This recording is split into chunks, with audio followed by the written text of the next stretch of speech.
સુરત બ્રાહ્મણ સમાજ દ્વારા સુરત કલેક્ટર કચેરી ખાતે વિરોધ કરવામાં આવ્યો। સુરત બ્રાહ્મણ સમાજ દ્વારા સુરત કલેક્ટર કચેરી ખાતે વિરોધ કરવામાં આવ્યો છે। ફિલ્મ દિગ્દર્શક અનુરાગ કશ્યપનો વિરોધ કરાયો છે। અનુરાગ કશ્યપ દ્વારા બ્રાહ્મણ સમાજ વિરુદ્ધ કરવામાં આવેલી અભદ્ર વાંધાજનક ટિપ્પણીઓ કરવામાં આવી હતી, જેને લઈને સુરત બ્રાહ્મણ સમાજ દ્વારા સુરત કલેક્ટર કચેરી ખાતે કલેક્ટરને આવેદનપત્ર આપી રજૂઆત કરવામાં આવી છે। અનુરાગ કશ્યપ સમાજમાં આવે અને બધાની સામે માફી માંગે તેવી માંગ છે। જો માફી નહીં માંગે તો આગામી દિવસોમાં જન આંદોलन જોવા મળશે। अहवाल न्यूज़ सतीश कुंभाणी साथे दिनेश वाघेला, सूरत।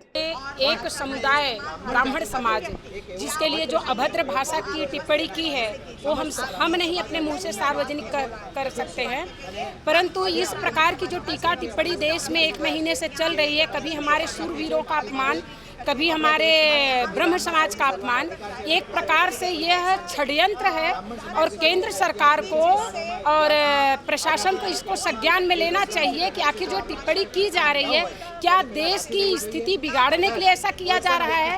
अनुराग कश्यप जैसे लोग फिल्म मेकर जिनको सब उनकी फिल्मों को पूरा समाज देखता है, कोई यह नहीं देखता कि किस समाज के व्यक्ति ने बनाया है। उन्होंने जिस प्रकार से अपमानजनक भाषा का प्रयोग किया है वो बहुत ही दुर्भाग्य की बात है कि हमारे ही समाज के लोग, अंदर देश के बैठे लोग ही अपने देश के एक ब्राह्मण पूजनीय समाज को अपमानित कर रहा है। तो प्रशासन इस पर सख्त कार्रवाई करे और अनुराग कश्यप के दिए गए बयान का मैं घोर निंदा करती हूँ। वो एक विकृत मानसिकता के व्यक्ति हैं, उन्हें इस पर पुनः विचार करके सबके सामने सार्वजनिक क्षमा मांगना चाहिए ब्राह्मण समाज से, अन्यथा उनके ऊपर कठोर कार्रवाई हो। केंद्र सरकार से मेरी यही मांग।